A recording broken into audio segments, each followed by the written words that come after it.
Some friends and I were doing some night fishing on the James River. We were sitting along the shoreline with a nice fire going, accompanied by usual idle talk and a few beers, when suddenly, everyone just stopped talking like a switch was flipped off.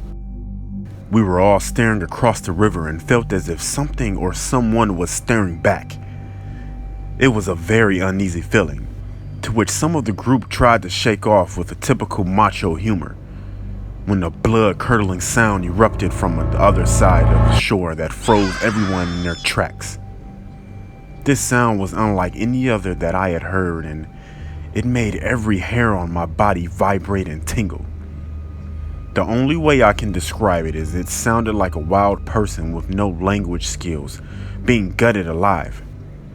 No words, just this high-pitched, blood-curdling scream. Nobody moved or said a word.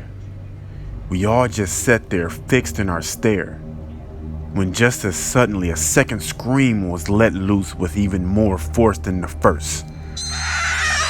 By this time, several of us were sprinting to our trucks just to go get our firearms.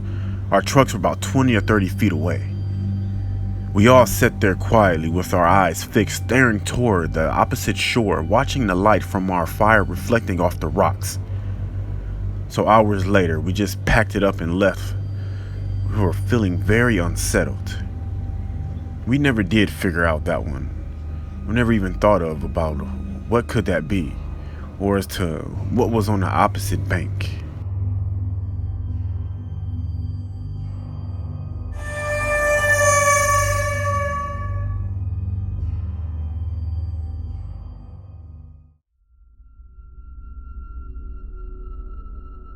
It was early in the morning, around 2 or 3 a.m., and I was in a very open area waiting for my boss to return with some equipment. As I was waiting, I got that feeling like I was being watched by something that didn't want me out there and had some intent on harming me. I stood up and I looked around. The moon was very bright that night, and I could clearly see all the way to the tree lines, probably 50 yards on both sides of me. There was nothing around. I calmed down a bit and I took my pack off just to get a drink. As I opened my drink, I hear this whoosh whoosh sound flying through the air from behind me. It was like the sound that a stick makes if you throw it overhand. I literally dove out of the way, and with my bag falling to the ground and my drink flying through the air, spilling as I jumped away, I didn't know what it was. I recover from my diving experience and I take my radio out of my bag to radio my boss. I go, "I'm not trying to freak you out or anything, but I'm on my way back to the shop. I just had something thrown at me." As I'm talking to him, I'm looking around on the snowy ground for anything that could have been hurled at me. There was nothing on the ground but snow. I had no idea what the hell was going on at this point. Here's a reply of, "I've already got a head start on you. I'll see you there." Sounded out like he was breathing very hard and like he was running. I gather my stuff and I start hauling my butt back to the shop. I get back and I meet up with my boss. He's pacing back and forth in our shop, freaking out. I get him to calm down and he tells me he was on his way back up to me when he got the same feeling I got before something got thrown at him. He said, after he got that feeling, he stopped to look around and heard something clearly two-legged just start walking towards him, barely crunching in the snow. Then he said it started running at him, but there was nothing in sight. All of the sounds of movement stopped and he froze to listen for more sounds. Then he said a hot breath was sitting on the back of his neck and he proceeded to freak the hell out. He said he ran the whole way back to the shop. About halfway back is when he heard me on the radio. The crazy part about this whole thing is that the area we were working has several burial mounds in the woods from Native Americans. Apparently, they were all also used to be an altar of some kind, maybe out of some stone that was buried during the construction project a few decades ago.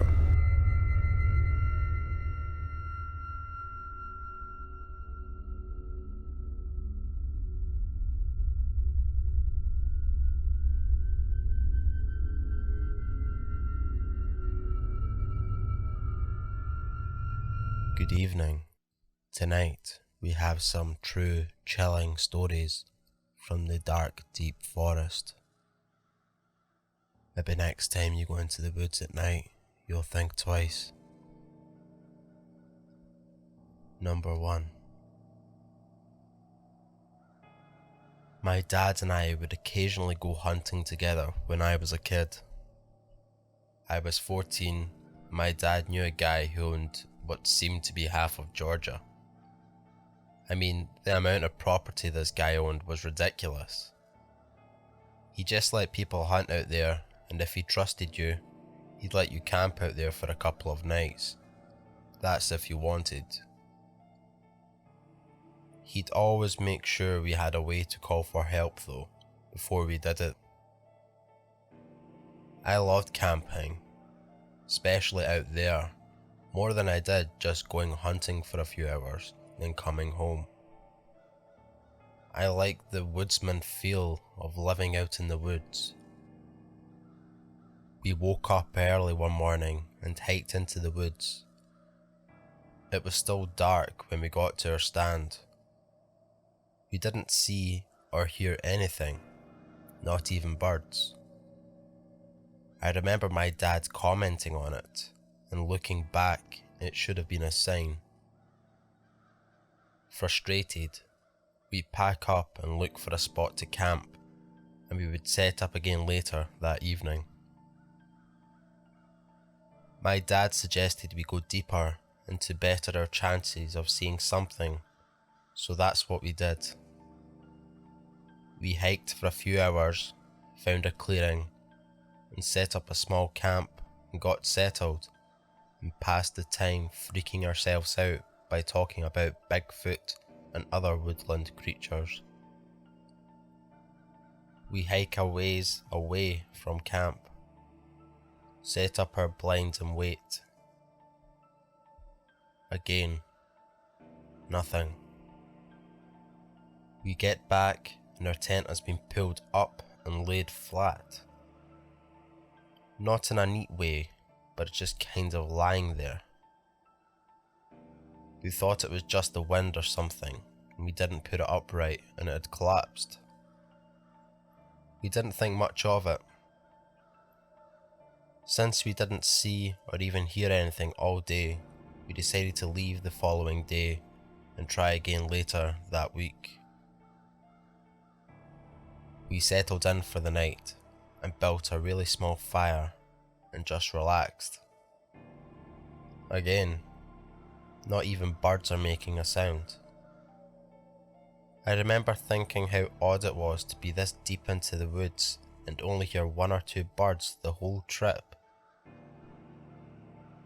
Oh well. Maybe we are making too much noise and scared everything off. So we go to sleep soon after settling in. It's pitch black, middle of the night. I wake up for some reason, just to try and go back to sleep. I'm in the half asleep, half awake phase when I hear laughter. I kind of jolt awake, but don't hear it anymore, so I figured it was a dream. I lay back down, and a few minutes later, I hear it again.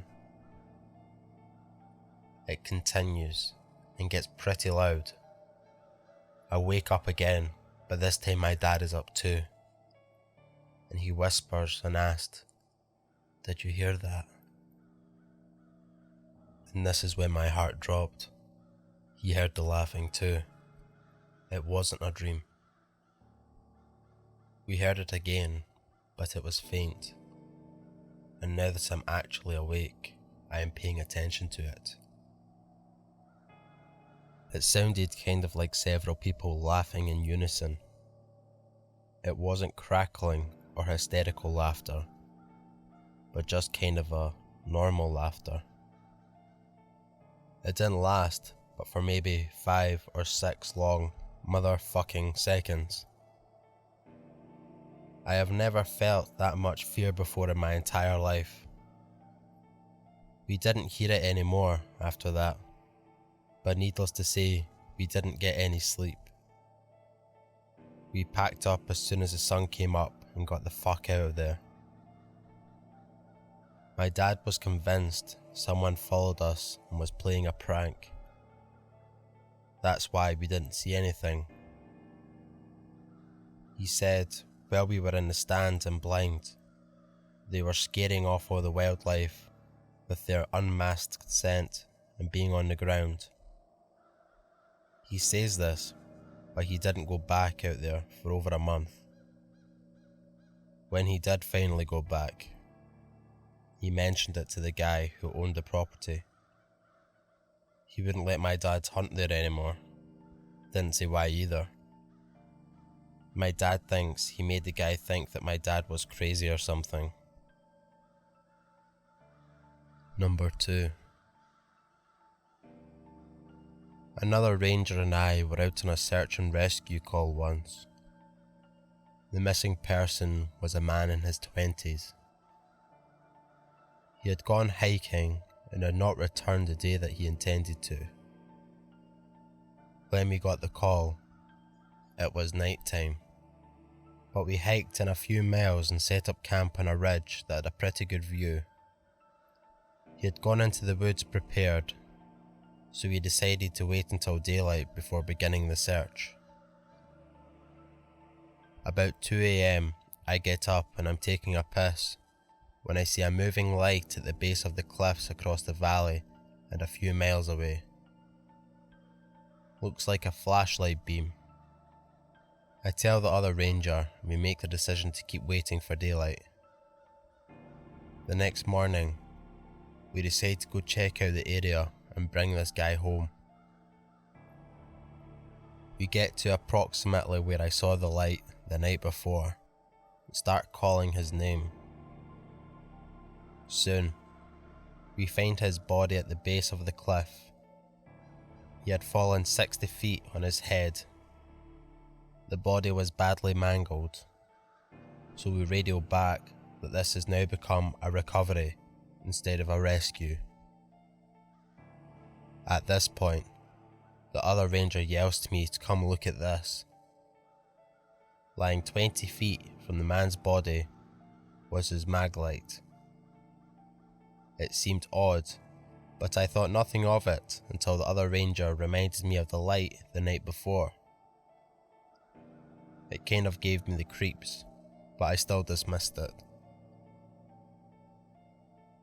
Before too long, the coroner arrived and inspected the body. After he took the body back to the lab, he said that the man had been dead for at least 48 hours before we found the body. All of a sudden, the "oh shit" alarm went off in my brain. I knew that it couldn't be possible. I had the coroner review his work. Same result. I tried to find an explanation for the light I'd seen. Perhaps other hikers. But one search and rescue guy had stayed at the only trailhead in the area all night. No one had come or gone. To this day, I have no clue what I saw that night. It freaked me out though. Thank you all for listening. I hope you all enjoyed.